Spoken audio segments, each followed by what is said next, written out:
ਗੁਰਬਾਣੀ ਤੇ ਕਾਕਾਪੁਰਿਆਂ ਦਾ ਧਾਰਮਿਕ ਉਪਰਾਲਾ। ਕਾਲ ਪ੍ਰਭ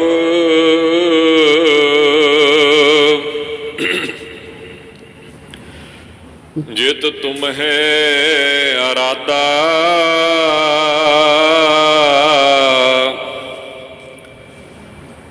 ਨਾਨਕ ਮੰਗੈ ਦਾਨ ਪ੍ਰਭ। ਰੇਨ ਪਗ ਸਾਦਾ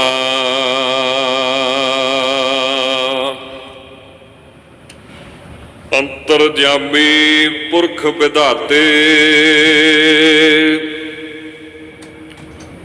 ਸਰਦਾ ਮਨ ਕੀ ਪੂਰੇ।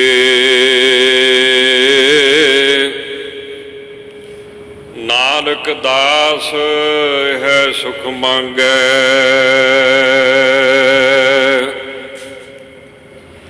ਮੋਕੋ ਕਰ ਸੰਤਨ ਕੀ ਧੂਰੇ।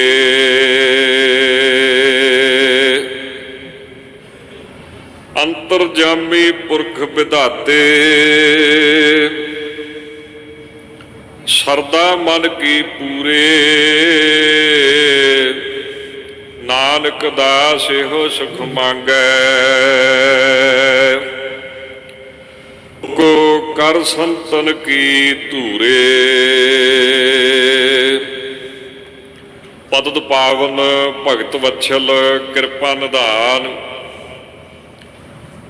ਦਸਾਂ ਪਾਤਸ਼ਾਹੀਆਂ ਦੀ ਜੋਤ, ਤਖਤ ਚਵਰ ਛਤਰ ਦੇ ਮਾਲਕ ਗੁਰਤਾ ਗੱਦੀ ਤੇ ਬਿਰਾਜਮਾਨ। ਪੋਥੀ ਪਰਮੇਸ਼ਰ ਕਾ ਥਾਨ, ਬਾਣੀ ਗੁਰੂ ਗੁਰੂ ਹੈ ਬਾਣੀ। ਐਸੇ ਸਤਿਗੁਰੂ ਗਰੀਬ ਨਵਾਜ ਸਾਹਿਬ ਸ੍ਰੀ ਗੁਰੂ ਗ੍ਰੰਥ ਸਾਹਿਬ ਸੱਚੇ ਪਾਤਸ਼ਾਹ ਜੀ ਮਹਾਰਾਜ, ਤਿਨਾਂ ਦੀ ਪਵਿੱਤਰ ਹਾਜ਼ਰੀ ਅੰਦਰ ਆਪ ਸਰਬੱਤ ਸੰਗਤ ਬੜੇ ਪ੍ਰੇਮ ਦੇ ਨਾਲ ਗੁਰੂ ਘਰ ਦੇ ਮਹਾਨ ਮਹਾਂਪੁਰਸ਼, ਨਿਰਮਲ ਆਤਮਾ, ਬ੍ਰਹਮਨੇਸ਼ਠੀ ਬ੍ਰਹਮ ਸਰੋਤਰੀ ਸ਼੍ਰੀਮਾਨ ਸੰਤ ਅਤਰ ਸਿੰਘ ਜੀ ਮਹਾਰਾਜ ਮਸਤੂ ਆਣੇ ਵਾਲੇ ਮਹਾਂਪੁਰਸ਼, ਤਿਨਾਂ ਦੀ ਪਵਿੱਤਰ ਯਾਦ ਅੰਦਰ ਬੜੇ ਪ੍ਰੇਮ ਦੇ ਨਾਲ ਜੁੜ ਕੇ ਬੈਠੇ ਹੋ। ਆਓ ਸਤਿਗੁਰਾਂ ਦੀ ਹਜ਼ੂਰੀ ਅੰਦਰ ਐਸੇ ਮਹਾਂਪੁਰਸ਼ਾਂ ਦੀ ਗੁਰਬਾਣੀ ਅੰਦਰ ਜੋ ਉਸਤਤ ਕੀਤੀ ਹੈ ਉਹ ਕਰਨ ਦਾ ਯਤਨ ਕਰੀਏ। ਇੱਕ ਵਾਰੀ ਸਾਰੀਆਂ ਸੰਗਤਾਂ ਰਸਨਾ ਕਰੋ, ਪਵਿੱਤਰ ਆਖੋ ਜੀ ਵਾਹਿਗੁਰੂ ਜੀ ਕਾ ਖਾਲਸਾ, ਵਾਹਿਗੁਰੂ ਜੀ ਕੀ ਫਤਿਹ। ਸ਼ਹੀਦਾਂ ਦੇ ਸਰਤਾਜ ਧੰਨ ਗੁਰੂ ਅਰਜਨ ਦੇਵ ਸਾਹਿਬ ਮਹਾਰਾਜ, ਜਿਨ੍ਹਾਂ ਉੱਤੇ ਵਾਹਿਗੁਰੂ ਪਰਮੇਸ਼ਰ ਦੀ ਕਿੱਡੀ ਵੱਡੀ ਕਿਰਪਾ ਸੀ। ਮੈਂ ਸੋਚਦਾ ਪਿਆ ਸੀ ਕਿ ਸਤਿਗੁਰੂ ਜੀ ਆਪਣੀ ਬਾਣੀ ਅੰਦਰ ਬੜੇ ਗੁੱਝੇ ਭੇਦ ਖੋਲ੍ਹਦੇ ਨੇ, ਜਿਹੜੀਆਂ ਖੋਜਾਂ ਅਵਿਸ਼ਕਾਰ ਸਾਇੰਸ ਦੇ ਅੰਦਰ ਅੱਜ ਕੱਲ੍ਹ ਹੋ ਰਹੇ ਨੇ, ਉਹ ਅੱਜ ਤੋਂ ਕਈ 100 ਸਾਲ ਪਹਿਲਾਂ ਸਤਿਗੁਰੂ ਜੀ ਚੌਂਕੜੇ 'ਚ ਬਹਿ ਕੇ ਆਪਣੀ ਸੁਰਤ ਦੇ ਵਿੱਚ ਉਹਦੀ ਖੋਜ ਕਰਕੇ ਤੇ ਗੁਰਬਾਣੀ ਅੰਦਰ ਲਿਖ ਦਿੰਦੇ ਨੇ। ਮਿਸਾਲ ਦੇ ਤੌਰ ਤੇ ਤੁਸੀਂ ਸ੍ਰੀ ਗੁਰੂ ਅਰਜਨ ਦੇਵ ਸਾਹਿਬ ਜੀ ਦੀ ਜੈਤ ਸਰੀ ਦੀ ਵਾਰ ਪੜ੍ਹੋ। ਸਤਿਗੁਰੂ ਜੀ ਇਸ ਜੀਵ ਦੀ ਦਸ਼ਾ ਦੱਸਣਗੇ ਕਿ ਬੱਚਾ ਜਿਹੜਾ ਹੈ ਉਹ ਮਾਤਾ ਦੇ ਗਰਭ ਦੇ ਪੁੱਠਾ ਲਟਕਦਾ ਪਿਆ ਹੈ,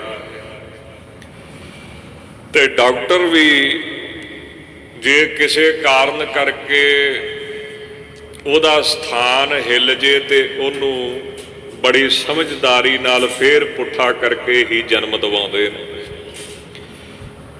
ਹੁਣ ਅੱਜ ਕੱਲ੍ਹ ਤੇ ਸਿਟੀ ਸਕੈਨ ਚੱਲ ਪਈ ਹੈ, ਐਕਸਰੇ ਹੋ ਰਹੇ ਨੇ। ਸ੍ਰੀ ਗੁਰੂ ਅਰਜਨ ਦੇਵ ਸਾਹਿਬ ਵੇਲੇ ਕਿਹੜੀ ਸਕੈਨਿੰਗ ਹੁੰਦੀ ਸੀ ਢਿੱਡ ਦੀ?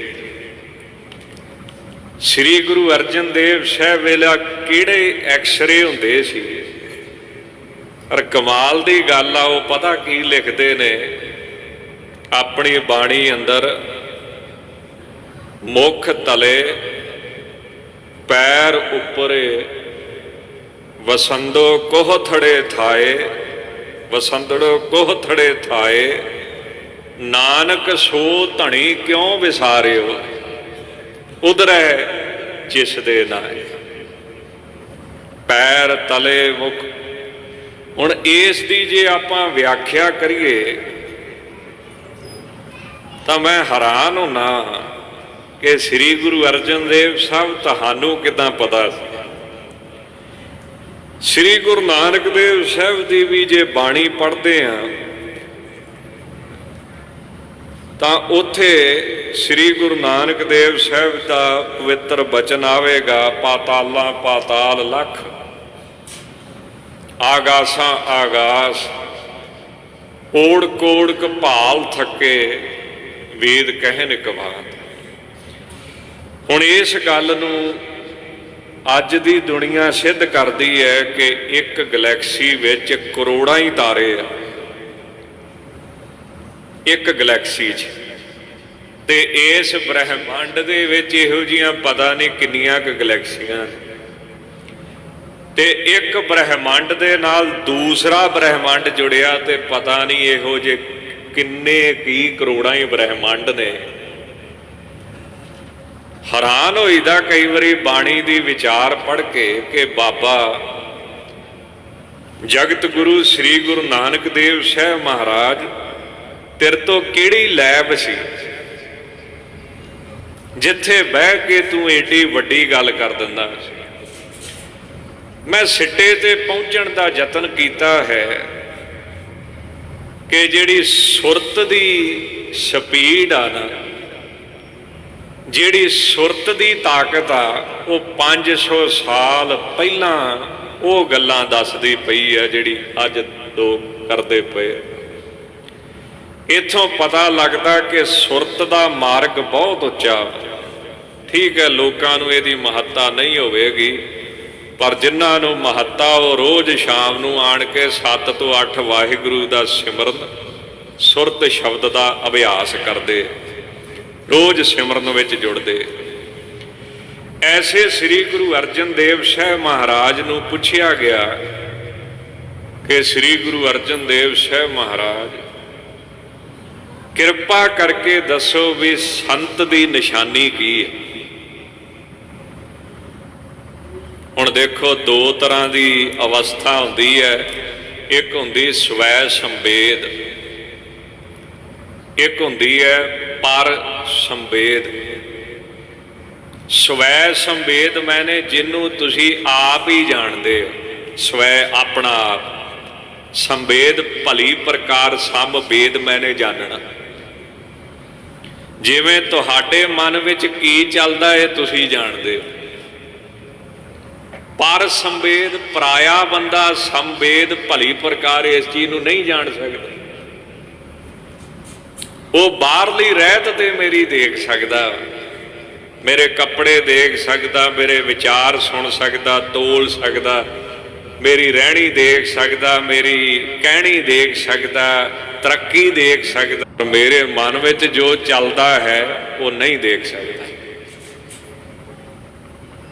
ਤਾਂ ਜਿਹੜੀ ਸਾਡੀ ਅਵਸਥਾ ਵਾ, ਇਹ ਕੀ ਹੁੰਦੀ ਹੈ? ਸਵੈ ਸੰਵੇਦ। ਗੁਰਬਾਣੀ ਕਹਿੰਦੀ ਜੇ ਤੇ ਸੱਜਣਾ ਕਥਾ ਵਾਚਕਾ ਇਹਦੀ ਵਿਆਖਿਆ ਕਰਦੇ ਆ ਤੇ ਨਹੀਂ ਕਰ ਸਕਦਾ। ਇਹਨੂੰ ਗੁਰਬਾਣੀ ਕਹਿੰਦੀ ਹੈ ਨਾਨਕ ਕਥਨਾ ਕਰੜਾ ਸਾਰ, ਲੋਹਾ ਚੱਪਣ ਦੇ ਬਰਾਬਰ ਆ, ਚੱਬ ਸਕਦਾ? ਜਾਂ ਇਹਨੂੰ ਗੁਰਬਾਣੀ ਬੜੇ ਸੋਹਣੇ ਤਰੀਕੇ ਨਾਲ ਕਹਿੰਦੀ ਆ, ਗੂੰਗੇ ਗੁੜ ਖਾਇਆ ਪੁੱਛੇ ਤੇ ਕਿਆ ਕਹੀਏ। ਇਸ ਨੂੰ ਗੁਰਬਾਣੀ ਇੱਕ ਹੋਰ ਤਰੀਕੇ ਨਾਲ ਵੀ ਕਹਿੰਦੀ ਹੈ ਕਿ ਜਿਵੇਂ ਵਿਆਹੀ ਹੋਈ ਇਸਤਰੀ ਵਾਪਸ ਘਰੇ ਆਈ। ਨਾਲ ਦੀਆਂ ਸਹੇਲੀਆਂ ਨੇ ਪੁੱਛਿਆ ਤੇਰਾ ਸਹੁਰੇ ਦਾ ਸੁਭਾਅ ਕਿੱਦਾਂ ਦਾ ਹੈ? ਦੱਸਤਾ ਇੱਦਾਂ ਦਾ ਹੈ। ਪੁੱਛਿਆ ਸੱਸ ਦਾ ਸੁਭਾਅ ਕਿੱਦਾਂ ਦਾ ਹੈ? ਇੱਦਾਂ ਦਾ ਹੈ। ਦਰਾਣੀ ਜਠਾਣੀ ਨਨਾਣ ਸਭ ਦੱਸਦੇ। ਤੇ ਜਦੋਂ ਪੁੱਛਿਆ ਵੀ ਪਤੀ ਦੇ ਮਿਲਾਪ ਦਾ ਆਨੰਦ ਕਿੱਦਾਂ ਦਾ ਹੈ, ਸ਼ਰਮਾ ਗਈ, ਮੂੰਹ ਲਾਲ ਹੋਇਆ। ਇਹਨੂੰ ਗੁਰੂ ਗ੍ਰੰਥ ਸਾਹਿਬ 'ਚ ਲਿਖਿਆ ਵਾ, ਕੋਈ ਕੋਲੋਂ ਨਹੀਂ ਮੈਂ ਘੜ ਕੇ ਕਹਿੰਦਾ। ਇਸੇ ਤਰ੍ਹਾਂ ਜਦੋਂ ਕਿਸੇ ਸੰਤ ਨੂੰ ਪੁੱਛਿਆ ਸੰਤ ਜੀ ਵਿਵੇਕ ਕਿਹਨੂੰ ਕਹਿੰਦੇ ਆ? ਦੱਸ ਦਿੱਤਾ ਵਿਵੇਕ ਇਹਨੂੰ ਕਹਿੰਦੇ। ਸੰਤ ਜੀ ਵਿਰਾਗ ਕਿਹਨੂੰ ਕਹਿੰਦੇ ਆ? ਗੁਰਬਾਣੀ ਨੇ ਦੱਸ ਦਿੱਤਾ ਉਡੀਣੀ ਉਡੀਣੀ ਉਡੀਣੀ ਕਬ ਘਰ ਆਵੇ ਰੀ, ਮਨ ਬੈਰਾਗ ਭਇਆ ਦਰਸ਼ਨ ਦੇਖਣੇ ਕਾ। ਜਦੋਂ ਪੁੱਛਿਆ ਸੰਤ ਜੀ ਸਮਦਮ ਕਿਹਨੂੰ ਕਹਿੰਦੇ ਆ? ਉਹ ਵੀ ਦੱਸ ਦਿੱਤਾ 10 ਇੰਦਰੀ ਕਰ ਰਾਖੇ ਵਾਸ, ਤਾਂ ਕਿ ਆਤਮੇ ਹੋਏ ਪ੍ਰਗਾਸ। ਜਦੋਂ ਪੁੱਛਿਆ ਸੰਤ ਜੀ ਸ਼੍ਰਵਣ ਮੰਨਣ ਨਿਧਿਆਸਣ ਕਿਹਨੂੰ ਕਹਿੰਦੇ ਨੇ? ਪੜ੍ਹ ਦਿੱਤਾ ਸੁਣਿਆ ਸਿੱਧ ਪੀਰ ਸੁਰਨਾਥ। ਮੰਨਣ ਪੜ੍ਹ ਦਿੱਤਾ ਮੰਨੇ ਕੀ ਗਤ ਕਹੀ ਨਾ ਜਾਏ। ਨਿਧਿਆਸਣ ਪੜ੍ਹ ਦਿੱਤਾ ਪੰਚ ਪ੍ਰਵਾਨ ਪੰਚ ਪ੍ਰਧਾਨ ਪੰਚੇ ਪਾਵੇ ਦਰਗਹਿ ਮਾਨ। ਅਖੀਰ ਜਦੋਂ ਪੁੱਛਿਆ ਸੰਤ ਜੀ ਸ਼ਰਧਾ ਕਿਹਨੂੰ ਕਹਿੰਦੇ ਹਨ? ਉਹ ਵੀ ਦੱਸ ਦਿੱਤਾ। ਤਤਿਕਸ਼ਾ ਕਿਹਨੂੰ ਕਹਿੰਦੇ ਨੇ? ਸੁੱਖ ਦੁੱਖ ਨੂੰ ਸਹਾਰਨਾ, ਉਹ ਵੀ ਦੱਸ ਦਿੱਤਾ। ਸਮਾਧਾਨ ਕਿਹਨੂੰ ਕਹਿੰਦੇ ਨੇ? ਜਦੋਂ ਚਿੱਤ ਤੇ ਵਿਕਾਰ ਦਾ ਅਸਰ ਨਾ ਹੋਵੇ, ਉਹ ਵੀ ਦੱਸ ਦਿੱਤਾ। ਸਮਾਧੀ ਕਿਹਨੂੰ ਕਹਿੰਦੇ ਨੇ? ਗਾਵਨ ਤੁਧਨੋਂ ਸਿੱਧ ਸਮਾਧੀ ਅੰਦਰ, ਉਹ ਵੀ ਦੱਸ ਦਿੱਤਾ। ਪਰ ਜਦੋਂ ਪੁੱਛਿਆ ਉਸ ਰੱਬ ਦਾ ਸਵਾਦ ਕੀ ਹੈ, ਬਸ ਚੁੱਪ। ਫੇਰ ਪੁੱਛਿਆ ਰੱਬ ਦਾ ਸਵਾਦ ਕੀ ਹੈ, ਬਸ ਚੁੱਪ। ਤਾਂ ਇਹਨੂੰ ਬਾਣੀ ਕਹਿੰਦੀ ਆ ਨਾਨਕ ਕਥਨਾ ਕਰੜਾ ਸਾ, ਗੂੰਗੇ ਗੁੜ ਖਾਇਆ ਪੂਛੇ ਤੇ ਕਿਆ ਕਹੀਏ। ਦੂਸਰੀ ਹੁੰਦੀ ਪਰ ਸੰਵੇਦ। ਪਰ ਸੰਵੇਦ ਮੈਨੇ ਜਿਹੜੀ ਬਾਹਰੋਂ ਦਿਖਦੀ, ਤਾਂ ਜਿਹੜਾ ਅਸਲੀ ਸਵਾਦ ਆਉਂਦਾ ਹੋਊਗਾ ਉਹ ਤੇ ਉਹ ਜਾਣਨ ਜੀ ਜਿਨ੍ਹਾਂ ਨੂੰ ਆਉਂਦਾ। ਪਰ ਬਾਹਰੋਂ ਉਹਨਾਂ ਦੀ ਅਵਸਥਾ ਕਿੱਦਾਂ ਦੀ ਆ, ਸ੍ਰੀ ਗੁਰੂ ਅਰਜਨ ਦੇਵ ਸਾਹਿਬ ਕਹਿੰਦੇ ਮੈਂ ਤੈਨੂੰ ਦੱਸਦਾ। ਉਸ ਅਵਸਥਾ ਦੀ ਵਿਆਖਿਆ ਦੇ ਵਿੱਚ ਮੈਂ ਇੱਕ ਕਵਿਤਾ ਪੜ੍ਹਾਂ, ਡਾਕਟਰ ਭਾਈ ਵੀਰ ਸਿੰਘ ਜੀ ਨੇ ਲਿਖੀ।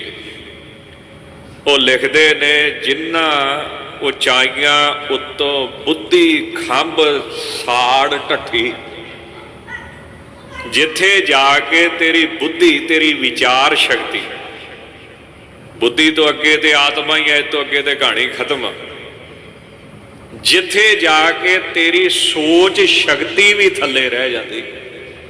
ਮੈਂ ਤੈਨੂੰ ਉੱਥੋਂ ਦੀ ਗੱਲ ਕਰਨ ਲੱਗਾ, ਇਸ ਕਰਕੇ ਇਹਨੂੰ ਐਵੇਂ ਦੁਨਿਆਵੀ ਗ੍ਰੰਥਾਂ 'ਚ ਨਾ ਲੱਭਦਾ ਰਹੀ ਤੇ ਐਵੇਂ ਦਲੀਲਾਂ 'ਚ ਨਾ ਫਸਿਆ ਰਹੀ। ਜਿਨ੍ਹਾਂ ਉਚਾਈਆਂ ਉੱਤੋਂ ਬੁੱਧੀ ਖੰਭ ਸਾੜ ਢੱਠੀ, ਮੱਲੋ ਮੱਲੀ ਦਿਲ ਉੱਥੇ ਮਾਰਦਾ ਉਡਾਰੀਆਂ। ਇਹਦੀ ਵਿਆਖਿਆ ਭਾਈ ਗੁਰਦਾਸ ਜੀ ਨੇ ਵੀ ਕੀਤੀ ਹੈ। ਦਰਸ਼ਨ ਦੇਖਤ ਹੀ ਸੁਧ ਕੀ ਨਾ ਸੁਧ ਰਹੇ, ਬੁੱਧ ਕੀ ਨਾ ਮਤ ਮੈਂ ਨਾ ਮਤ ਹੈ, ਗਿਆਨ में ना ज्ञान रहे, ध्यान में ना ध्यान रहे। ਇਹਦੀ ਵਿਆਖਿਆ ਭਾਈ ਗੁਰਦਾਸ ਕਰਦੇ। ਜਿਨ੍ਹਾਂ ਉਚਾਈਆਂ ਉੱਤੋਂ ਬੁੱਧੀ ਖੰਭ ਸਾੜ ਢੱਠੀ। ਆ ਸਾਡਾ ਤਾਂ ਸਿਮਰਨ ਵੀ ਕਾਹਦਾ ਸਿਮਰਨ, ਸਾਡਾ ਤਾਂ ਨਿਤਨੇਮ ਵੀ ਕਾਹਦਾ ਨਿਤਨੇਮ। ਅਸੀਂ ਤੇ ਸੋਚੀ ਜਾਂਦੇ ਹਾਂ, ਬਸ ਪਾਠ ਕਰਦਿਆਂ ਵੀ ਸੋਚੀ ਜਾਂਦੇ, ਸਿਮਰਨ ਕਰਦਿਆਂ ਵੀ ਸੋਚੀ ਜਾਂਦੇ। ਜਿੱਥੇ ਸੋਚ ਸ਼ਕਤੀ ਖਤਮ ਹੁੰਦੀ ਹੈ, ਇਹ ਸੋਚ ਤੋਂ ਵੀ ਉੱਪਰ ਦੀ ਗੱਲ ਹੈ।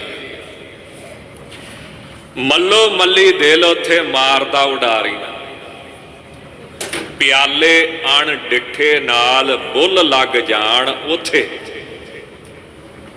ਅਣ ਡਿੱਠਾ ਪਿਆਲਾ, ਰਸ ਤੇ ਸਰੂਰ ਚੜੇ, ਝੂਮਾ ਆਉਣ ਪਿਆਰੀਆਂ। ਹੁਣ ਇਸ ਅਵਸਥਾ ਨੂੰ ਗੁਰਬਾਣੀ ਪਤਾ ਕੀ ਕਹਿੰਦੀ, ਅਣ ਮੜਿਆ ਮੰਦਲ ਬਾਜੈ, ਬਿਨ ਸਾਵਣ ਘਨਹਰ ਗਾਜੇ, ਬਾਦਲ ਬਿਨ ਬਰਖਾ ਹੋਈ, ਜੋ ਤਤ ਵਿਚਾਰੇ ਕੋਈ। ਬਿਨਾ ਮੜੇ ਹੋਏ ਚਮੜੇ ਤੋਂ ਮੰਦਲ ਵੱਜੇਗਾ, ਬਿਨਾ ਬੱਦਲਾਂ ਤੋਂ ਗਰਜ ਹੋਵੇਗੀ, ਬਿਨਾ ਮੀਂਹ ਤੋਂ ਬਾਰਿਸ਼ ਹੋਊਗੀ। ਦੱਸ ਕਿਹੜੀ ਅਵਸਥਾ ਹੈ। ਪਿਆਲੇ ਅਣਡਿੱਠੇ ਨਾਲ ਬੁੱਲ ਲੱਗ ਜਾਣ ਉੱਥੇ, ਰਸ ਤੇ ਸਰੂਰ ਚੜੇ, ਝੂਮਾਂ ਆਉਣ ਪਿਆਰੀਆਂ। ਤੇ ਅਗਲੀ ਗੱਲ, ਹੁਣ ਜਦੋਂ ਇਹੋ ਜੀ ਗੱਲ ਕਰਦੇ ਨਾ, ਅੱਤ ਕਥਨੀ ਅਸੀਂ ਕਰਦੇ ਆ ਜਦੋਂ ਮਤਲਬ ਦੁਨੀਆ ਸਮਝਦੀ ਨਹੀਂ ਆ। ਫਿਰ ਜਿਹੜੇ ਸਾਡੇ ਭਰਾ ਵਾ ਨਾ, ਇਹ ਤਵਾ ਵੀ ਬੜਾ ਲਾਉਂਦੇ, ਇਹ ਤੇ ਵਹਿਮੀ ਆ ਜੀ, ਇਹ ਤੇ ਜੀ ਅੰਧ ਵਿਸ਼ਵਾਸੀ ਆ, ਇਹ ਤੇ ਜੀ ਹੋਰ ਹੀ ਗੱਲਾਂ ਕਰਦੇ ਜਿਹਨੂੰ ਸਾਇੰਸ ਮੰਨਦੀ ਨਹੀਂ। ਡਾਕਟਰ ਭਾਈ ਵੀਰ ਸਿੰਘ ਬੜੇ ਪਿਆਰ ਨਾਲ ਕਹਿੰਦੇ, ਛੱਡਣਾ ਜੋ ਮਰਜ਼ੀ ਕਹਿ ਸਕ। ਉੱਥੇ ਉਹਨਾਂ ਸ਼ਬਦ ਵਰਤਿਆ ਗਿਆਨੀ। ਗਿਆਨੀ ਮੈਨੇ ਜਿੱਤੋਂ ਗੱਲਾਂ ਤੇ ਹੈ, ਮੈਂ ਕੱਲ ਕਥਾ ਕੀਤੀ ਸੀ ਨਾ, ਰਾਤ ਵੀ ਟੂਟੀ ਤੇ ਹੈਗੀ ਆ, ਪਾਣੀ ਨਹੀਂ ਹੈਗਾ ਪਿੱਛੇ, ਇਹ ਗੱਲੀ ਰੱਬ ਨੂੰ ਪਾਉਣਾ ਚਾਹੁੰਦਾ। ਇੱਥੇ ਉਹਨਾਂ ਸ਼ਬਦ ਵਰਤਿਆ ਗਿਆਨੀ, ਹਿਰਦੇ ਕਪਟ ਜਿਹਨੂੰ ਕਹਿੰਦੇ ਨੇ, ਚੁੰਚ ਗਿਆਨੀ। ਹਿਰਦੇ ਕਪਟ ਮੁਖ ਗਿਆਨੇ, ਝੂਠੇ ਕਹਾਂ ਬਲੋਵਸ ਪਾਨ।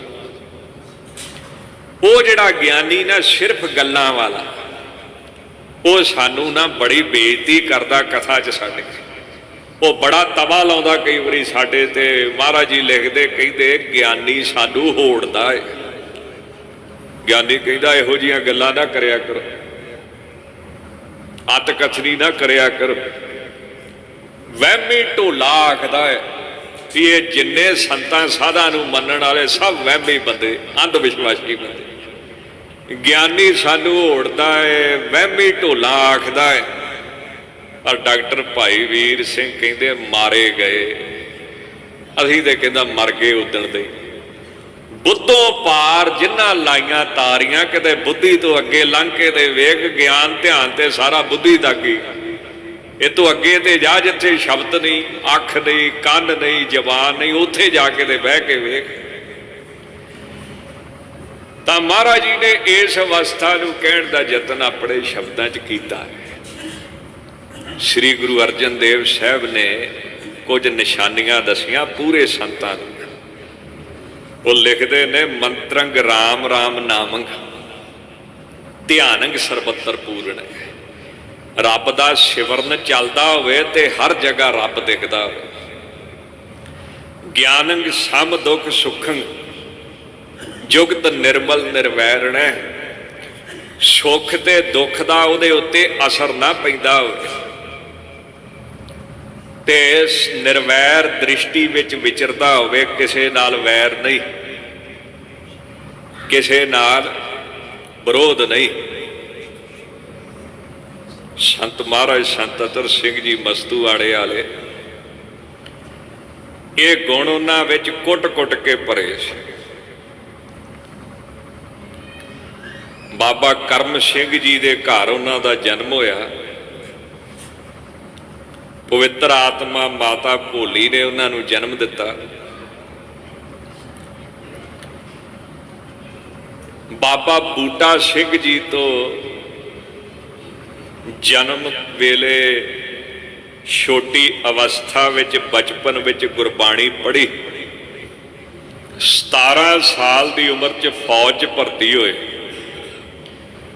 ਤੋਪਖਾਨੇ ਦੀ ਨੌਕਰੀ ਬੜੀ ਭਾਰੀ ਸੀ, ਕੰਮ ਬੜਾ ਪੈਂਦਾ ਸੀ, ਸਿਮਰਨ ਨੂੰ ਟਾਈਮ ਘੱਟ ਮਿਲੇ। ਤੇ ਸਰਦਾਰ ਸੂਬੇਦਾਰ ਇਹਨਾਂ ਦੇ ਪਿੰਡ ਦੇ ਰਹਿਣ ਵਾਲੇ ਦਲੇਲ ਸਿੰਘ ਨੂੰ ਬੇਨਤੀ ਕੀਤੀ ਵੀ ਮੇਰੀ ਬਦਲੀ ਕਰਾ, ਵੀ ਜਿੱਥੇ ਮੈਂ ਨੌਕਰੀ ਵੀ ਕਰਾਂ ਤੇ ਟਾਈਮ ਵੀ ਮਿਲੇ ਬੰਦਗੀ ਵਾਸਤੇ। ਉਹ ਬੜਾ ਅਸਰ ਰਸੂਖ ਰੱਖਦਾ ਸੀ। ਉਹਨੇ ਅੰਗਰੇਜ਼ ਨਾਲ ਗੱਲ ਕਰਕੇ ਤੇ ਬਦਲੀ ਕਰਾਤੀ 54 ਪਲਟਨ 7ਵੇਂ ਹਿੱਸੇ ਦੇ ਵਿੱਚ। ਖਾਲਸਾ ਰੈਜੀਮੈਂਟ ਦੇ ਵਿੱਚ। ਖਾਲਸਾ ਰੈਜੀਮੈਂਟ ਦਾ ਅਸੂਲ ਸੀ ਆ ਭਰਤੀ ਹੋਵੇ ਉਹਨੂੰ ਅੰਮ੍ਰਿਤ ਛਕਣਾ ਪਊ। ਅੰਮ੍ਰਿਤਪਾਨ ਕਰਾਇਆ ਸੰਤ ਭਾਈ ਜੋਧ ਸਿੰਘ ਨੇ, ਗ੍ਰੰਥੀ ਨੇ, ਫੌਜ ਦੇ ਨੇ। ਸੰਤ ਭਾਈ ਜੋਧ ਸਿੰਘ ਜੀ ਫੌਜ ਵਿੱਚ ਗ੍ਰੰਥੀ ਸੀ, ਪਰ ਬੜੀ ਉੱਚੀ ਆਤਮਾ ਸੀ। ਉਹਨਾਂ ਨੂੰ ਇੱਕ ਵਾਰੀ ਸੰਤ ਮਹਾਰਾਜ ਸੰਤ ਰਾਮ ਸਿੰਘ ਜੀ ਵਰਗਤ ਜਿਹੜੇ ਮਹਾਂਪੁਰਖ ਹੋਏ ਨੇ, ਉਹਨਾਂ ਨੇ ਇੱਕ ਵਾਰੀ ਆਖਿਆ ਸੀ ਵੀ ਜੋ ਦੱਸਿਆ ਜਿਹੜੀ ਨਾਮ ਦੀ ਜੁਗਤੀ ਮੈਂ ਤੈਨੂੰ ਦੱਸੀ ਨਾ, ਜਿਹਦੇ ਨਾਲ ਬੁੱਧੋਂ ਪਾਰ ਲਾਈਆਂ ਤਾਰੀਆਂ, ਇਹ ਜੁਗਤੀ ਇੱਕ ਪੂਰਨ ਮਹਾਂਪੁਰਖ ਤੇਰੇ ਕੋਲੋਂ ਆਣ ਕੇ ਫੌਜ ਵਿੱਚੋਂ ਮੰਗੂਗਾ ਤੇ ਉਹਨੂੰ ਦੇ ਕੇ ਸੁਰਖਰੂ ਹੋ ਜੀ। ਇਹ ਬਚਨ ਬਸ ਮੇਰਾ ਸਾਂਭ ਕੇ ਰੱਖੀ ਤੇ ਉਹਨੇ ਚਿਰ ਨੌਕਰੀ ਕਰ ਤੇ ਬੰਦਗੀ ਕਰਕੇ ਆਨੰਦ ਲੈ, ਬਸ ਤੇਰੀ ਇੰਨੀ ਕੁ ਸੇਵਾ। ਉਹਨੂੰ ਉਹਦੀ ਚੀਜ਼ ਦੇ ਕੇ ਤੁਰ ਜੀ। ਹੁਣ ਸੰਤ ਮਹਾਰਾਜ ਨੇ ਫਿਰ ਵਿਹਲੇ ਹੋ ਕੇ ਸਿਮਰਨ ਕਰਨਾ, ਗੁਰਦੁਆਰੇ ਸੇਵਾ ਕਰਨੀ, ਨਿਤਨੇਮ ਕਰਨਾ। ਕਿਤੇ ਤੁਹਾਡੇ ਮਨ 'ਚ ਸਵਾਲ ਨਹੀਂ ਆਉਂਦਾ ਵੀ ਜਿੰਨੇ ਤਕਰੀਬਨ ਸੰਤ ਸਾਧੂ ਪੁਰਾਣੇ ਹੋਏ ਸਾਰੇ ਆਰਮੀ 'ਚ ਹੋਏ? ਕਦੀ ਸਵਾਲ ਨਹੀਂ ਆਉਂਦਾ? ਇਹਦਾ ਜਵਾਬ ਸੰਤ ਕਰਮ ਸਿੰਘ ਜੀ ਮਹਾਰਾਜ ਹੋਤੀ ਮਰਦਾਨ ਵਾਲਿਆਂ ਦਿੱਤਾ। ਉਹ ਕਹਿੰਦੇ ਆਰਮੀ ਦੀ ਨੌਕਰੀ ਸੱਚੀ ਤੇ ਸੁੱਚੀ ਤੇ ਇਹ ਸਾਧਾਂ ਵਾਸਤੇ ਬੜੀ ਚੰਗੀ ਆ, ਸਾਧਾਂ ਨੂੰ ਕਰਨੀ ਚਾਹੀਦੀ। ਇੱਕ ਤੇ ਇਹਦਾ ਸਖਤ ਡਿਸਿਪਲਿਨ ਬੰਦੇ ਦਾ ਜੀਵਨ ਘੜ ਦਿੰਦਾ, ਤੇ ਦੂਸਰਾ ਇਸ ਨੌਕਰੀ 'ਚ ਨਿਤ ਮੌਤ ਦਾ ਭੈ, ਪਤਾ ਨਹੀਂ ਕਿਧਰੋਂ ਆਉਣੀ ਇੱਕ ਗੋਲੀ ਤੇ ਸਦਾ ਵਾਸਤੇ ਸੌ ਜਾਣਾ। ਇਹ ਜਿਹੜਾ ਨਿਤ ਮੌਤ ਦਾ ਭੈ ਆ ਨਾ, ਇਹ ਰੱਬ ਨੂੰ ਬੜੀ ਛੇਤੀ ਮਿਲਾਉਂਦਾ। ਮੌਤ ਦਾ ਭੈ ਰੱਬ ਮਿਲਾ ਦਿੰਦਾ। ਅੱਜ ਤੱਕ ਮੈਨੂੰ ਇੱਕ ਬੰਦੇ ਦਾ, ਇੱਕ ਸੰਤ ਦਾ, ਇੱਕ ਸਾਧ ਦਾ ਨਾਂ ਲੈ ਕੇ ਵਿਖਾ ਦਿਓ ਜਿਹੜਾ ਮੌਤ ਦੇ ਭੈ ਤੋਂ ਬਿਨਾਂ ਰੱਬ ਨੂੰ ਮਿਲਿਆ। ਗੁਰਬਾਣੀ ਕਹਿੰਦੀ ਪਹਿਲਾਂ ਬੰਦਗੀ ਤੋਂ ਮੌਤ ਦਾ ਭੈ ਅੰਦਰ ਰੱਖ, ਬੰਦਗੀ ਬਾਅਦ ਚ ਕਰ, ਪਹਿਲਾਂ ਉਹਦਾ ਡਰ ਹੋਣਾ ਬੜਾ ਜ਼ਰੂਰੀ। ਬਸ ਇਸ ਵਿਰਾਗ ਨੇ, ਭੈ ਨੇ, ਜਿੰਨੇ ਸੰਤ ਸਾਧੂ ਦੇ ਸਭ ਰੱਬ ਨੂੰ ਬੁਲਾਏ। ਵਰਤ ਲੈਣਾ ਚਾਹੀਦਾ। ਸਿਆਣੇ ਬੰਦੇ ਵਰਤ ਲੈਂਦੇ ਨਾ, ਪੌੜੀ ਬਣਾ ਕੇ ਚੜ ਜਾਂਦੇ ਸਿਆਣੇ ਬੰਦੇ। ਕਿਸੇ ਚੀਜ਼ ਨੂੰ ਵਰਤ ਲਈਦਾ, ਮੌਤ ਦੇ ਭੈ ਨੂੰ ਵਰਤ ਕੇ ਰੱਬ ਨੂੰ ਮਿਲ ਪਾ। ਤਾਂ ਇੱਥੇ ਫਿਰ ਇੱਕ ਦਿਨ ਸੰਤਾਂ ਨੇ ਵੇਖਿਆ ਵੀ ਭਾਈ ਸੰਤ ਭਾਈ ਰਾਮ ਜੋਧ ਸਿੰਘ ਜੀ ਜਿਹੜੇ ਗ੍ਰੰਥੀ ਨੇ, ਹੈਡ ਗ੍ਰੰਥੀ ਸਾਡੇ, ਇਹ ਮਹਾਂਪੁਰਸ਼ ਜਦੋਂ ਚੌਂਕੜੇ 'ਚ ਬਹਿੰਦੇ ਨੇ, ਸਿਮਰਨ ਕਰਦੇ ਨੇ, ਤੇ ਸਿਮਰਨ ਕਰਦੇ ਕਰਦੇ ਇਹ ਕਿਤੇ ਖੁੱਭ ਜਾਂਦੇ ਨੇ। ਇਹਨਾਂ ਦਾ ਕੋਈ ਸਰੀਰ ਦਾ ਹਿੱਸਾ ਹਿਲਦਾ ਨਹੀਂ ਤੇ ਇਹਨਾਂ ਦੇ ਉੱਤੇ ਟਾਈਮ ਦਾ ਅਸਰ ਵੀ ਨਹੀਂ ਪੈਂਦਾ। ਹੁਣ ਅਸੀਂ ਤੇ ਪਾਠ ਕਰਦੇ ਨਹੀਂ, ਤੇ ਜੇ ਕਰਨ ਬਹਿ ਜਾਈਏ ਤੇ ਘੜੀ ਦਾ ਮੂੰਹ ਹੀ ਵੇਖੀ ਜਾਈਦਾ ਵੀ ਇਹ ਸੂਈ ਹਿੱਲਦੀ ਕਿਉਂ ਨਹੀਂ, ਜਾਮਤ ਨਹੀਂ ਹੋ ਗਈ। ਸਾਡੀ ਤੇ ਅਵਸਥਾ ਇੱਥੇ ਹੁੰਦੀ ਨਾ, ਜੇ ਸੁਖਮਣੀ ਸਾਹਿਬ ਪੜ੍ਹਨ ਲੱਗ ਪਈਏ ਤੇ ਉਹ ਪੱਤਰੇ ਗਾਂਹ ਕਰਕੇ ਵੇਖੀ ਜਾਈਦਾ, ਅਜੇ ਵੀ ਨਹੀਂ ਮੁੱਕਿਆ, ਅਜੇ ਵੀ ਨਹੀਂ ਮੁੱਕਿਆ, ਇੱਥੇ ਤੱਕ ਆਪਾਂ ਬੈਠੇ ਹੁੰਦੇ। ਜਿਸ ਬੰਦੇ ਨੂੰ ਸਿਮਰਨ ਕਰਦਿਆਂ, ਪਾਠ ਕਰਦਿਆਂ ਦੋ ਚੀਜ਼ਾਂ ਨਹੀਂ ਨਾ ਭੁੱਲਦੀਆਂ, ਇੱਕ ਟਾਈਮ ਤੇ ਇੱਕ ਸਰੀਰ, ਉਹਦਾ ਸਿਮਰਨ ਉਹਨੂੰ ਉੱਥੇ ਨਹੀਂ ਪਹੁੰਚਾਉਂਦਾ ਜਿਹਨੂੰ ਕਹਿੰਦੇ ਬੁੱਧੋਂ ਪਾਰ ਲਾਈਆਂ ਤਾਰੀਆਂ। ਜਿਹਨੂੰ ਇਹ ਵੈਸੇ ਇਹਨੂੰ ਵਿਦਵਾਨਾਂ ਦੀ ਭਾਸ਼ਾ 'ਚ ਕਹਿੰਦੇ ਦੇਸ਼ ਕਾਲ। ਇਹ ਦੋ ਚੀਜ਼ਾਂ ਸੱਜਣਾ ਤੈਨੂੰ ਭੁੱਲਣੀਆਂ ਚਾਹੀਦੀਆਂ। ਦੇਸ਼ ਮੈਨੇ ਤੂੰ ਬੈਠਾ ਕਿੱਥੇ ਹੈ, ਤੇ ਕਾਲ ਮੈਨੇ ਟਾਈਮ। ਸਿਮਰਨ ਤੇ ਨਿਤਨੇਮ ਤੇ ਬਾਣੀ ਪੜ੍ਹਨ ਵਾਲੇ ਗ੍ਰੰਥੀ ਨੂੰ, ਡਿਊਟੀ ਲਾਉਣ ਵਾਲੇ ਗੁਰੂ ਗ੍ਰੰਥ ਸਾਹਿਬ ਦੇ ਸੇਵਾਦਾਰ ਨੂੰ ਇਹ ਦੋ ਚੀਜ਼ਾਂ ਭੁੱਲਣੀਆਂ ਚਾਹੀਦੀਆਂ ਪਾਠ ਕਰਦਾ। ਜੇ ਭੁੱਲ ਗਿਆ ਫਿਰ ਸਮਝੋ ਉਹ ਉੱਥੇ ਜਾ ਕੇ ਖੜਾ ਹੁੰਦਾ ਜਿਹਨੂੰ ਮਹਾਰਾਜ ਜੀ ਕਹਿੰਦੇ ਨੇ ਬੁੱਧੋਂ ਪਾਰ ਲਾਈਆਂ ਜਿਨ੍ਹਾਂ ਤਾਰੀਆਂ। ਉਹਨਾਂ ਵੇਖਿਆ ਵੀ ਇਹ ਸੰਤ ਖੁੱਭ ਜਾਂਦਾ ਵਾ, ਇਹ ਗ੍ਰੰਥੀ ਖੁੱਭ ਜਾਂਦਾ ਵਾ। ਇੱਕ ਦਿਨ ਪਿਆਰ ਨਾਲ ਕਹਿੰਦੇ ਬਾਬਾ ਜੀ ਤੂੰ ਸਿਮਰਨ ਕਰਦਾ ਸਿੱਧੇ ਸਾਧੇ ਸਿੱਖ ਸੀ, ਤੂੰ ਸਿਮਰਨ ਕਰਦਾ ਕਿੱਥੇ ਚਲਿਆ ਜਾਣਾ, ਮੈਨੂੰ ਇਦਾਂ ਜਾਪਦਾ ਤੂੰ ਕਿਤੇ ਚਲਿਆ ਜਾਣਾ ਸਿਮਰਨ ਕਰਦਾ। ਉਹਨਾਂ ਵੇਖਿਆ ਵੀ ਭਾਈ ਅਤਰ ਸਿੰਘ ਸੇਵਾ ਬੜੀ ਕਰਦਾ ਗੁਰਦੁਆਰੇ ਤੇ ਬੜੀ ਭਾਵਨਾ ਨਾਲ ਗੁਰੂ ਗ੍ਰੰਥ ਸਾਹਿਬ ਦੀ ਸੇਵਾ ਕਰਦਾ, ਬਾਕੀ ਸਿੱਖ ਵੀ ਆਉਂਦੇ ਪਰ ਇੰਨੇ ਪ੍ਰੇਮ ਨਾਲ ਕਰਦੇ ਨਹੀਂ। ਉਹਨਾਂ ਚੰਗਾ ਸਿੱਖ ਜਾਣ ਕੇ ਆਖਿਆ ਭਾਈ ਅਤਰ ਸਿੰਘ ਜੀ ਮੈਂ ਆਪਣੇ ਦੇਸ਼ ਚਲਿਆ ਜਾਣਾ ਜਦੋਂ ਸਿਮਰਨ ਚ ਬੈਠਾ। ਕਹਿੰਦੇ ਮਹਾਰਾਜ ਆਪਣਾ ਦੇਸ਼ ਕਿਹਨੂੰ ਕਹਿੰਦੇ? ਉਹਨਾਂ ਉੱਥੇ ਪੰਕਤੀ ਬੜੀ ਸੋ ਦਰ ਕਿਹਾ ਸੋ ਘਰ ਕਿਹਾ ਜਿਤ ਬਹਿ ਸਰਬ ਸੰਭਾਲੇ। ਉਹ ਕਹਿਣ ਲੱਗੇ ਸੰਤ ਭਾਈ ਅਤਰ ਸਿੰਘ ਜੀ ਤੂੰ ਇਹ ਸਾਖੀ ਸੁਣੀ ਆ ਵੀ ਬਾਬਾ ਵੇਈ ਨਦੀ 'ਚ 3 ਦਿਨ ਲੋਪ ਹੋਇਆ ਸੀ, ਉਹਨੂੰ ਨਿਜ ਦੇਸ਼ ਦੀ ਯਾਤਰਾ ਕਹਿੰਦੇ ਨੇ ਕਰਦੀ ਹੈ। ਕਹਿੰਦੇ ਮਹਾਰਾਜ ਮੈਂ ਵੀ ਕਰਨੀ ਚਾਹੁੰਦਾ, ਮੇਰੇ ਤੇ ਕਿਰਪਾ ਹੋ ਸਕਦੀ ਹੈ। ਫਿਰ ਉਹਨਾਂ ਨੂੰ ਨਾ ਸੰਤ ਰਾਮ ਸਿੰਘ ਜੀ ਦਾ ਇੱਕ ਬਚਨ ਚੇਤੇ ਆਇਆ। ਇਹ ਸੰਤ ਰਾਮ ਸਿੰਘ ਜੀ ਨੇ ਬਚਨ ਕੀਤਾ ਸੀ ਵੀ ਜੋਧ ਸਿਆਂ ਤੇਰੇ ਕੋਲੇ ਫੌਜ ਵਿੱਚ ਨੌਜਵਾਨ ਛੋਟੀ ਜੀ ਉਮਰ 'ਚ 6 ਫੁੱਟ ਗੱਭਰੂ 6 ਫੁੱਟ ਜਵਾਨ ਤੇ ਉਮਰ ਵੀ ਉਹਦੀ ਕੋਈ ਜ਼ਿਆਦੀ ਨਹੀਂ ਹੋਊਗਾ ਉਹ ਪੂਰਨ ਪੁਰਖ ਤੇ ਉਹ ਤੇਰੇ ਕੋਲੋਂ ਆਣ ਕੇ ਨਾਮ ਦੀ ਜੁਗਤੀ ਪੁੱਛੂਗਾ ਤੇ ਨਾ ਕਰੀ ਦੱਸ ਦਿਓ। ਤੇ ਸੰਤ ਭਾਈ ਜੋਧ ਸਿੰਘ ਬੜੇ ਹੈਰਾਨ ਹੋਏ ਵੀ ਅੱਜ ਤੱਕ ਮੈਨੂੰ ਨੌਕਰੀ ਕਰਦਿਆਂ ਕਿਸੇ ਸਿੱਖ ਨੇ ਨਹੀਂ ਪੁੱਛੀ ਇਹ ਗੱਲ ਵੀ ਤੂੰ ਕਿੱਥੇ ਚਲਿਆ ਜਾਂਦਾ, ਨਾ ਹੀ ਕਿਸੇ ਨੂੰ ਪਤਾ ਲੱਗਾ। ਹੋਵੇ ਨਾ ਹੋਵੇ ਤੇ ਇਹ ਸਿੱਖ ਉਹੀ ਆ ਜਿਹਦੇ ਬਾਰੇ ਸੰਤ ਰਾਮ ਸਿੰਘ ਇਸ਼ਾਰਾ ਕਰਕੇ ਉਹਨਾਂ ਆਖਿਆ ਜੀ ਤੁਸੀਂ ਇਹ ਤੁਹਾਡੀ ਚੀਜ਼ ਆ, ਅਸੀਂ ਕੀ ਕਰਨੀ ਆ, ਸੇਵਾ ਲੱਗੀ ਤੁਹਾਨੂੰ ਦੇ ਦਿੰਨੇ। ਉਹਨਾਂ ਫਿਰ ਨਾਮ ਦੀ ਯੁਗਤੀ ਦਾ ਅਭਿਆਸ ਉਹਨਾਂ ਦੱਸਿਆ ਵੀ ਕਿੱਦਾਂ ਕਰਨਾ। ਉਹਨਾਂ ਬੜੇ ਪ੍ਰੇਮ ਨਾਲ ਕੋਲ ਭਾ ਕੇ ਸਮਝਾ ਕੇ ਦੱਸਿਆ ਕਿ ਪੌੜੀ ਦਰ ਪੌੜੀ ਚੜ੍ਹਦਾ ਜਾਈ। ਫਿਰ ਉਹ ਪੌੜੀ ਦਰ ਪੌੜੀ ਚੜ੍ਹੇ। ਸਾਡਾ ਸੁਭਾਅ ਹੁੰਦਾ ਸੀ ਇੱਕੇ ਵਾਰੀ ਵੱਧ ਕਰ ਲੈਨੇ ਬਾਅਦ 15 ਦਿਨ ਕਰਦੇ ਹੀ ਨਹੀਂ, ਪਰ ਉਹ ਪੌੜੀ ਦਰ ਪੌੜੀ ਚੜ੍ਹਦੇ ਨੇ 5 minute 10 minute 15 minute 20 minute 25 minute 30 minute ਪੌੜੀ ਦਰ ਪੌੜੀ ਚੜ੍ਹਦੇ ਚੜ੍ਹਦੇ ਚੜ੍ਹ ਜਾਂਦੇ। ਤਾਂ ਸੰਤ ਫਿਰ ਐਸਾ ਉਹਨਾਂ ਨੂੰ ਰੰਗ ਲੱਗਾ, ਕੁਦਰਤੀ ਫੌਜ ਦੇ ਵਿੱਚ ਰਿਜ਼ਰਵ ਆ ਗਈ, ਉਹਨਾਂ ਵੀ ਭਰਤੇ। ਤੇ ਇੱਥੋਂ ਹੀ ਫਿਰ ਉਹ ਸੱਚਖੰਡ ਸ੍ਰੀ ਹਜ਼ੂਰ ਸਾਹਿਬ ਨੂੰ ਤੁਰ ਗਏ। ਤੁਹਾਨੂੰ ਪਤਾ ਪੁਰਾਣਾ ਸਮਾਂ ਸੀ, ਤੁਰ ਕੇ ਜਾਣਾ ਪੈਂਦਾ ਸੀ, ਜੰਗਲ ਆਦਿਕ ਸੀ, ਲੁਟੇਰੇ ਡਾਕੂ ਚੋਰ ਬੜਾ ਕੁਝ ਰਾਹ ਚ ਹੁੰਦਾ ਸੀ।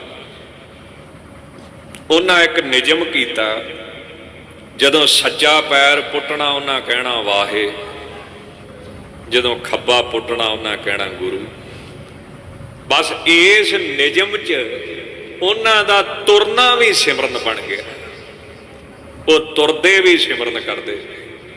ਇਸ ਨਿਯਮ ਵਿੱਚ ਉਹ ਸ੍ਰੀ ਹਜ਼ੂਰ ਸਾਹਿਬ ਜਿੱਥੇ ਕਿ ਜ਼ਾਹਰ ਜ਼ਹੂਰ ਹੈ ਕਿ ਹਾਜ਼ਰ ਹਜ਼ੂਰ ਹੈ ਅਬ ਚਲ ਨਗਰ ਗੋਬਿੰਦ ਗੁਰੂ ਕਾ, ਐਸੀ ਜਗ੍ਹਾ ਤੇ ਪਹੁੰਚੇ ਹਨ। ਇੱਥੇ ਸਭ ਤੋਂ ਪਹਿਲਾਂ ਧੰਨ ਗੁਰੂ ਗੋਬਿੰਦ ਸਿੰਘ ਜੀ ਦੇ ਚਰਨਾਂ 'ਚ ਅਰਦਾਸ ਕਰਕੇ ਇਸ ਪਵਿੱਤਰ ਜਗ੍ਹਾ ਉੱਪਰ ਆਪ ਜੀ ਨੇ ਜਪਜੀ ਸਾਹਿਬ ਦੇ 1.25 ਲੱਖ ਪਾਠ ਦਾ ਅਭਿਆਸ ਕੀਤਾ। ਲੱਖ ਪਾਠ ਮੇਰੇ ਖਿਆਲ ਨਾਲ ਸ਼ਿਕਾਰ ਘਾਟ ਸ਼ਾਇਦ ਕੀਤਾ ਤੇ 25,000 ਪਾਠ ਨਗੀਨਾ ਘਾਟ ਉੱਤੇ ਉਹਨਾਂ ਨੇ ਚੌਂਕੜੇ 'ਚ ਬਹਿ ਕੇ ਕੀਤੇ। ਮੂਲ ਮੰਤਰ ਦਾ ਉਹਨਾਂ ਨੇ ਬੇਸ਼ੁਮਾਰ ਅਣਗਿਣਤ ਜਾਪ ਕੀਤਾ। ਇੱਕ ਸ਼ਬਦ ਦਾ ਜਾਪ ਉਹਨਾਂ ਨੇ ਬਹੁਤ ਜ਼ਿਆਦਾ ਕੀਤਾ, ਉਹ ਕੀ ਸੀ? ਥਿਰ ਕਰ ਬੈਸੋ ਹਰ ਜਨ ਪਿਆਰੇ, ਸਤਿਗੁਰ ਤੁਮਰੇ ਕਾਜ ਸਵਾਰੇ। ਧੰਨ ਗੁਰੂ ਗੋਬਿੰਦ ਸਿੰਘ ਜੀ ਦੀ ਬਾਣੀ ਜਾਪ ਸਾਹਿਬ ਦੇ ਵਿੱਚੋਂ ਇੱਕ ਸ਼ਬਦ ਦਾ ਜਾਪ ਬਹੁਤਾ ਹੀ ਪ੍ਰੇਮ ਨਾਲ ਕਰਦੇ ਸੀ। ਗੋਬਿੰਦੇ ਮੁਕੰਦੇ ਉਦਾਰੇ ਉਪਾਰੇ ਹਰੀਅੰ ਕਰੀਅੰ ਨਿਰਨਾਮੇ ਅਕਾਮੇ ਤੇ ਇਹਦੀ ਬੜੀ ਮਹਾਨਤਾ ਉਹ ਮੰਨਦੇ ਸੀ ਆਪਣੀ ਜ਼ਿੰਦਗੀ ਦੇ ਵਿੱਚ। ਅਖੀਰ ਫਿਰ ਗੁਰਮੰਤਰ ਦੀ ਕਮਾਈ ਗੋਦਾਵਰੀ ਨਦੀ ਵਿੱਚ ਖਲੋ ਕੇ ਗਲ ਤੱਕ ਪਾਣੀ ਵਿੱਚ ਕਰਦੇ ਰਹੇ। ਅੱਜ ਉਹਨਾਂ ਦੀ ਯਾਦ ਵਿੱਚ ਉੱਥੇ ਗੁਰਦੁਆਰਾ ਵੀ ਮਸਤੂ ਆਣੇ ਵਾਲਿਆਂ ਦਾ ਬੁੰਗਾ ਵੀ ਬਣਿਆ, ਜਿੱਥੇ ਉਹ ਰਹਿੰਦੇ ਸੀ, ਬੰਦਗੀ ਕਰਦੇ ਸੀ ਹਜੂਰ ਸਾਹਿਬ ਨਦੀ ਕੰਢੇ। ਗੱਲ ਇਹ ਹੈ, ਧੰਨ ਗੁਰੂ ਅਰਜਨ ਦੇਵ ਸਾਹਿਬ ਕਹਿੰਦੇ ਸੰਤ ਦੀ ਪਹਿਲੀ ਨਿਸ਼ਾਨੀ ਆ ਮੰਤਰੰਗ ਰਾਮ ਰਾਮ ਨਾਮ। ਵਾਹਿਗੁਰੂ ਦੇ ਨਾਮ ਦੀ ਕਮਾਈ ਕਰੇ। ਦੂਸਰੀ ਨਿਸ਼ਾਨੀ ਕੀ ਗਿਆਨੰਗ ਸਮ ਦੁੱਖ ਸੁੱਖ। ਕਮਾਈ ਤੇ ਉਹਨਾਂ ਦੀ ਏਡੀ ਵੱਡੀ ਆ, ਸਮਾਂ ਇਜਾਜ਼ਤ ਨਹੀਂ ਦਿੰਦਾ ਵੀ ਮੈਂ ਸਾਰੀ ਗੱਲ ਕਰਾਂ। ਗਿਆਨੰਗ ਸਮ ਦੁੱਖ ਸੁਖੰਗ ਜੁਗਤ ਨਿਰਮਲ ਨਿਰਵੈਰ ਹੈ।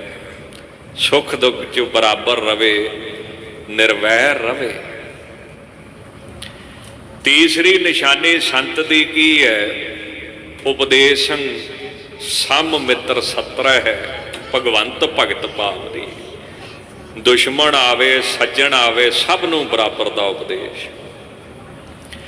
ਚੌਥੀ ਨਿਸ਼ਾਨੀ ਕੀ ਹੈ? ਭੋਜਨੰ ਗੋਪਾਲ ਕੀਰਤਨ ਅਲਪ ਮਾਇਆ ਜਲ ਕਮਲ ਰਹਤੇ।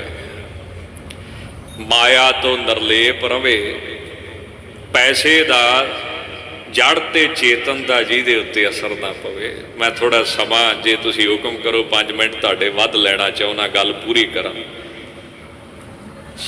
ਦੌਦਰ ਪਿੰਡ ਮਾਲਵੇ ਦੇ ਵਿੱਚ, ਮੋਗੇ ਦਾ ਇਲਾਕਾ, ਇੱਥੋਂ ਦੇ ਇੱਕ ਗੁਰਮੁਖ ਮਹਾਂਪੁਰਖ ਹੋਏ ਸੰਤ ਈਸ਼ਰ ਸਿੰਘ ਜੀ ਬਰਗਤ। ਬੜੇ ਉੱਚ ਕੋਟੀ ਦੇ ਮਹਾਤਮਾ ਹੋਏ। ਸਮਾਪਤੀ ਕਰਾਂ ਮੈਂ ਇਸ ਗੱਲ ਨੂੰ ਕਹਿ ਕੇ, ਕਿਉਂ ਸਮਾਂ ਵੰਡਵਾ ਹੈ। ਉਹਨਾਂ ਨੇ ਸਾਰੀ ਉਮਰ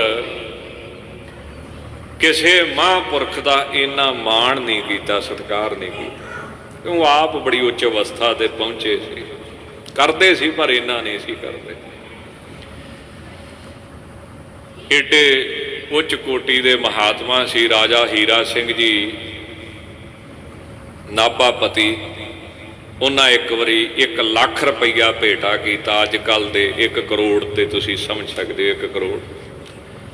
ਉਹਨਾਂ ਨੇ ਵੇਖਿਆ ਨਾ, ਰਾਜਾ ਹੀਰਾ ਸਿੰਘ ਹੱਸ ਕੇ ਕਹਿਣ ਲੱਗਾ, ਸੰਤ ਜੀ 1 ਲੱਖ ਰੁਪਈਆ, ਇਹੋ ਜਿਹਾ ਦਾਨੀ ਨਹੀਂ ਲੱਭਣਾ ਹੀਰਾ ਸਿੰਘ ਵਰਗਾ। ਵਾਕਿਆ ਠੀਕ ਆ।